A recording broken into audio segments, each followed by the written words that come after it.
안녕하세요. 군사돋보기입니다. 오늘도 여전히 중국과 미국과 동맹을 맺고 있는 우리 대한민국을 비롯한 우리 서방연합국은 팽팽한 군사적 대치를 이어가고 있는 상황인데요. 사상 처음으로 중국의 랴오닝 항공모함과 일본 해상자위대 이즈모 항공모함이 대치하는 상황이 최근 벌어졌으며 이에 급히 기습 유턴한 미 해군 칼 빈슨 항공모함에 접근해 랴오닝 항모가 꽁지가 빠져라 도망가야 하는 상황이 벌어졌습니다. 최근 미 해군 함대는 서로 공격하기 직전 상황인 이스라엘과 이란 때문에 중동을 향하는 것처럼 보였지만 알고 보니 이는 기만전이었을 뿐 실제로는 서태평양 지역에서 칼 빈슨 항모 전단과 로널드 레이건 항모 전단이 함께 중국의 함대를 포위하고 있는 것으로 파악됩니다. 이처럼 서태평양 지역은 크게 걱정할 만한 것이 없지만 우리 한반도와 서해 쪽에서 마주보고 있는 중국의 항구 쪽이 문제죠. 중국의 전략 원잠이 서해 쪽으로 들어와 SLBM을 날릴 수 있기 때문인데요. 아직 우리 한국은 핵잠수함을 보유하지 못했기에 중국의 항구에서부터 그들의 전략 원잠을 미행해 침몰시키는 헌터킬러 작전을 수행할 수 없습니다. 하지만 최악의 상황이 벌어지기 전 국제법상 사용이 금지된 해상 최악의 무기로 불리는 이것을 대량으로 풀어버려 중국의 잠수함들이 움직일 수 없게 만들 수 있는데요. 오늘은 우리에게 아직 핵잠수함이 없어도 중국의 전략 원잠을 원천 봉쇄할 수 있을 만한 우리 한국이 가진 최악의 무기에 대해 알아보려 합니다. 한국 전쟁 당시에도 이것이 없었다면 전쟁의 향방이 달라졌을 것이며 더 나아가 북진을 가능하게 만들어 우리의 힘으로 통일 한국을 이룩할 수 있었을 것이라고 하는데요. 이 무기의 정체는 무엇이며 그 위력은 얼마나 대단한 것이기에 역사까지 바꿔버릴 수 있었을 것이란 말이 나오는 걸까요? 오늘은 국제법상 사용이 금지된 해상 최악의 무기 기뢰에 대해 알아보겠습니다. 전문가는 아니지만 해당 분야의 정보를 조사 정리했습니다. 본의 아니게 틀린 부분이 있을 수 있다는 점 양해해 주시면 감사하겠습니다. 중국의 신형 전략 원잠들을 모두 수장시켜버릴 정체불명의 무기. 만약 한국과 중국의 전쟁이 발발하고 강력한 항모 전단을 내세운 중국 해군이 상륙 전단을 동원해 한반도의 연안에 접근한다 해도 이들은 모두 파괴되어 버릴 수밖에 없습니다. 왜 그럴까요? 중국이 G랑3 SLBM을 탑재한 공구사형 진급, 공구육형 단급 전략 원잠 SSBN들을 한국과 마주보고 있는 중국의 항구인 샤오핑다오 해군 기지와 샤지커 해군 기지를 통해 출항시킵니다. 잠시 주한미군의 감시가 소란 틈을 타 칠흑같이 어두운 밤을 틈타 은밀하게 조용히 침투하기 시작한 이 핵잠수함들은 서해로 침투하기 위해 자망을 시작하는데요. 북한 쪽에 서해로 몰래 흘러들어가 수중에서 G랑3 SLBM을 발사해 대담하게도 1000km 이상 떨어져 있는 미국 본토를 공격하려는 것입니다. 그런데 공구육형 전략 원잠의 소나에 미상의 물체 여럿이 포착됩니다. 이게 무엇인지 파악되기도 전 수중에서 꽝! 하고 엄청난 폭발이 일어나는데요. 남아있는 공구육형, 공구사형 공격 원잠의 승조원들은 크게 당황하여 기술을 틀어보지만 꽝! 또 하나의 공구사형 전략 원잠이 수중에서 폭파되며 주변으로 강력한 충격파를 발산합니다. 순식간에 이에 휘말려 크게 휘청한 공구육형 전략 원잠은 이대로는 작전을 수행할 수 없다고 판단, 즉시 기술을 돌리려 하지만 맙소사 이미 그들은 주변에 온통 기뢰가 빽빽히 깔려있는 기뢰 지옥 안으로 들어와 버린 것이었습니다.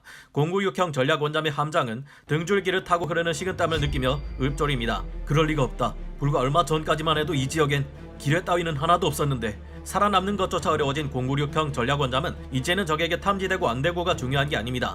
급한 나머지 능동 소나, 수동 소나 할 것 없이 최대한 소나 장비들을 가동시키며 최대한 조심스레 기뢰 사이를 지나가려는 공구육형 전략 원잠. 그러나 공구육형 전략 원잠의 신호 데이터를 모두 알고 있는 마크 62 퀵 스트라이크 마인 기뢰들은 귀신같이 이를 감지하고 즉시 폭발하는데요. 꽉꽉꽝! 수중에서 발생한 기뢰의 폭발은 강력한 압력을 흩뿌리며 주변의 다른 기뢰들까지 터지게 만들었고 대규모 연쇄 수중 폭발로 인해 몰래 작전하려던 중국의 전략 원잠들은 모두 전멸하고 말았습니다. 얼마 전까지만 해도 존재하지 않았던 이 기뢰들은 누가 이렇게 많이, 그것도 순식간에 깔아놓은 걸까요? 이 전쟁 시나리오는 앞으로 벌어질 수 있을 만한 상황을 상상해서 제가 만들어낸 미흡한 가상의 시나리오입니다. 하지만 우리 한국도 마크 60이라는 기뢰를 도입해 F-15K 전폭기에 탑재한다면 미군과의 연합작전을 통해 이처럼 중국 전략 원잠들에게 지옥을 맛보게 해줄 수 있을 것으로 보이는데요. 현지 시각 12월 15일 미 공군 지구권 타격사령부는 미 공군과 미 해군이 함께 B-52H 전략폭격기 2대를 이용한 민첩 대응 배치 훈련을 실시했다고 밝혔습니다. 이는 미국이 태평양 지역에서 전략폭격기를 이용한 적 항구 봉쇄 훈련을 실시해 중국이나 북한의 해군 전력을 꼼짝도 할 수 없게 만들려고 했습니다. 이는 B-52H와 같은 전략폭격기를 적의 해안 근처에 띄워 대량의 항공 투발 기뢰로 적의 항구를 완전 봉쇄, 차단하는 차단선을 만든다는 개념인데요. 이번 민첩 대응 배치 훈련, 에자일 컴뱃 인플로이먼트 훈련에는 미 공군 제5호 폭격 비행단과 미 해군의 태평양 함대 사령부가 함께 참여했습니다. 노스다코타주 미노트 공군기지에서 날아온 2대 B-52H 전략폭격기에는 마크 62 퀵 퀵스트라이크 마인 기뢰가 장착되었는데요. 마크 62 퀵스트라이크 마인은 즉각 공격하는 지뢰라는 이름처럼 신속하게 투발하기 위해 개발된 특수 기뢰인데요. 마크 82 범용 폭탄을 개조해서 낙하산을 달고 약 60km를 날아가 수면에 떨어진 뒤 사전에 설정된 심도로 가라앉아 자체 센서를 켜고 적의 잠수함이나 수상함을 공격하는 무서운 무기입니다. 이 같은 기뢰를 B-52H 전략 폭격기에 탑재할 경우 한 대당 총 51발의 마크 62 기뢰를 60km 떨어진 지역으로 날려보낼 수 있습니다. 기존의 기뢰 부살람으로 작전을 할 때보다 훨씬 안전하고 신속하게 적 항구를 봉쇄할 수 있는 것이죠. 미 공군과 미 해군은 이번 훈련을 통해 캘리포니아주의 에드워드 공군기지에서 이렇게 해안선 일대 대량의 공중투하 기뢰를 살포하는 훈련 임무를 수행했는데요. 사실 마크 62와 같은 항공 투발 기뢰는 방어용 무기가 아닌 공세적 무기로서 그동안 미군이 소련과 러시아를 겨냥해 발트해와 북극해를 봉쇄하기 위한 용도로 사용해온 것들입니다. 반면 미 공군이 태평양 지역에서 마크 61을 이용한 해상 봉쇄선 구축 훈련을 실시했다고 공개한 것은 이번이 처음이었는데요. 한국도 마크 62 퀵스트라이크 마인을 사용할 수 있을 것인가? 이와 같은 미군의 작전 타겟이 어디가 될 것인지에 대해서는 북한의 신포항이 유력한 후보지로 계속 떠오르고 있습니다. 마크 62 기뢰는 적진에서 60km 떨어진 비교적 가까운 거리에서 투발되는데 느리고 둔중한 B-52H 전략 폭격기로는 적의 방공망이 밀집되어 있는 지역에서는 마음껏 날아다니기 어렵기 때문에 비교적 방공망의 화력이 떨어지는 북한의 신포항이 목적지로 추측되는데요. 하지만 그렇다고 이 같은 항공 기뢰를 중국에 사용 못할 것도 없습니다. 미 해군은 폭격 작전을 수행할 때 항상 EA-18G 그라울러 전자전 공격기를 동원하며 미 공군은 EC-130H 컴파스콜 전자전 지원기를 항상 대동하며 폭격기를 호위해줄 전투기들을 언제든지 대동하고 다니기 때문이죠. 이 마크 62 기뢰는 B-52H 같은 전략 폭격기뿐만 아니라 F-18 같은 함재 전투기로도 투발할 수 있다는 것을 이 사진을 통해 알 수 있으며 이런 점을 고려해 볼 때 우리 대한민국 공군 또한 F-15K 전폭기에 마크 62 기뢰를 하드포인트에 장착하고 날릴 경우 적의 항구에서 나오는 수상 전투함, 잠수함 등을 꼼짝도 할 수 없게 봉쇄해버릴 수 있을 것으로 보입니다. 우리 대한민국 해군은 현재 원산급 기뢰 부설함을 통해 K701, K739 기뢰를 한 척당 300발에서 500발 가까이 운용하고 있으며 남포급 기뢰 부설함에서도 같은 기뢰들을 수백 발 단위로 운용하고 있습니다. 하지만 이 같은 기뢰 부설함으로 적의 항구 근처를 봉쇄하는 것은 너무 위험한 일이라 수행하기 어려운 일이죠. 하지만 우리 한국이 미국과의 협력 수준을 높이고 기뢰 부설 작전 훈련을 같이 하며 마크 62 퀵스트라이크 마인 기뢰를 도입해 F-15K 전투기, KF-16 전투기 등에 탑재해 날린다면 북한이나 중국의 항구를 봉쇄하는 작전 또한 수행할 수 있을 겁니다. 항구 가까이에 강력한 방공망이 형성되어 있는 중국을 상대로 우리 군이 단독으로 이런 작전을 수행하는 것은 어렵겠지만 최강의 전자전 전력을 동원하는 미군과의 연합 작전을 수행한다면 우리 또한 이와 같은 작전을 수행할 수 있지 않을까 조심스레 추측해보는데요.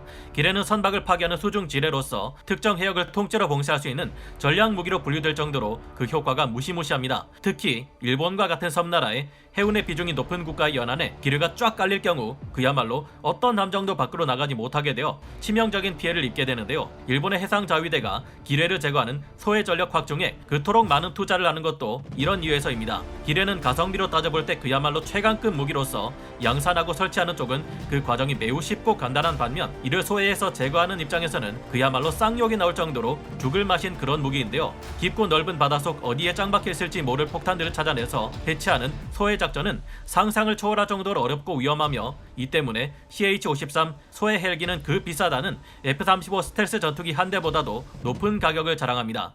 이 같은 특성 때문에 기뢰를 방어용으로 사용할 경우 우리 한국 해군에 비해 압도적인 규모를 가지고 있는 중국 해군 함대가 쳐들어와도 우리 한국 해군 단독으로 그들의 상륙을 막을 수 있을 정도인데요. 그냥 간단하게 해류의 흐름에 기뢰를 날려보내는 부유 기뢰의 경우 얼마나 위험하면 국제법상 사용이 금지되기까지 했습니다. 역사를 바꿀 위력을 가진 전략무기 기뢰. 과거 태평양 전쟁 당시 미국은 항구 봉쇄 작전인 기하 작전의 일환으로 미합 중국 육군 항공대에 B-29 폭격기로 일본 영해에 무차별적으로 기뢰를 투하했는데요. 당시 일본 영해는 거대한 기뢰 밭이나 마찬가지였다고 합니다. 미 육군 제21 공군이 46회 임무 1529소티로 12,135발의 기뢰를 일본 영해 26개 구역에 살포했는데 그 결과는 무시무시했습니다. 일본 제국의 선박들 중 총 670척 125만 톤의 선박이 격침, 손상되었고 애초에 전투함이 아니라도 배가 뜨는 것 자체가 불가능했기에 고배 같은 경우 물동량의 85%가 감소해버렸죠. 만약 한국 전쟁 당시 이 기뢰가 없었다면 역사가 달라졌을지 모릅니다. 기뢰 위력이 발휘된 실제 사례 중 가장 유명한 것은 상술된 태평양 전쟁이지만 또 다른 사례로 6.25 전쟁 진행 중 인천 상륙작전 이후에 이어진 원산 상륙작전도 들 수 있는데요. 애초에 기뢰를 제대로 부설하지도 못한 인천과 달리 원산항 앞바다는 미리 북한 편을 들었던 소련 기술자들이 기뢰원을 체계적으로 부설하기 시작했기 때문입니다. 그리고 이는 연합군의 원산 상륙작전 개시일을 몇 주나 늦춰버리는 결과를 가져왔죠. 그나마 38선을 돌파해 북진한 한국군 육군 병력이 먼저 원산에 진입한 덕분에 소련 기술자들이 도망가며 이 기뢰원은 절반 정도밖에 부설되지 않았습니다. 그럼에도 다양한 기뢰가 몇 겹에 걸쳐서 전개되어 있었기에 이를 소외하는 과정에서 몇 척의 소외함이 격침될 정도로 위험했는데요. 만약 소련의 이 기뢰원이 제대로 완성되었을 경우 연합군을 얼마나 애먹였을지는 상상만 해도 끔찍합니다. 만약 원산 상륙작전이 기뢰가 없는 상태에서 예정대로 수행되었다면 중부전선, 동부전선의 잔존 북한군은 테러를 차단당해 완전 포위 섬멸을 당했을 것입니다. 심지어 실제 역사보다 몇 주 빠른 북진도 가능하였을 것으로 전문가들은 분석하는데요. 그랬다면 1950년 겨울 중국 인민지원군은 이미 한반도 전체를 회복한 한국군과 연합군들이 요리한 고지를 점령하고 있는 상태에서 쳐들어와야 하는 상황이니 제대로 된 활약을 하지 못했을 수도 있을 겁니다. 그리고 지금까지 우리 대한민국의 국경은 38선이 아니라 압록강과 두만강 지역이 되어 있겠죠. 이 기뢰라는 무기 하나 때문에 역사가 달라져 버릴 수도 있었던 것입니다. 이런 점을 생각하면 참 아쉽지만 현재 중국과 북한을 압박할 수 있는 무기가 기뢰라니 아이러니한데요. 이미 중국과 북한도 기뢰를 대량으로 사용하고 있는 판국에 우리라고 해서 쓰면 안 될 이유도 없겠죠. 우리 또한 기뢰를 사용해 중국과 북한의 잠수함, 함대를 나오지도 못하게 만들 수 있기를 기대하며 오늘 군사 돋보기 여기서 마치겠습니다. 감사합니다. 영상을 재밌게 보셨다면 구독, 좋아요, 알림 설정 부탁드리겠습니다.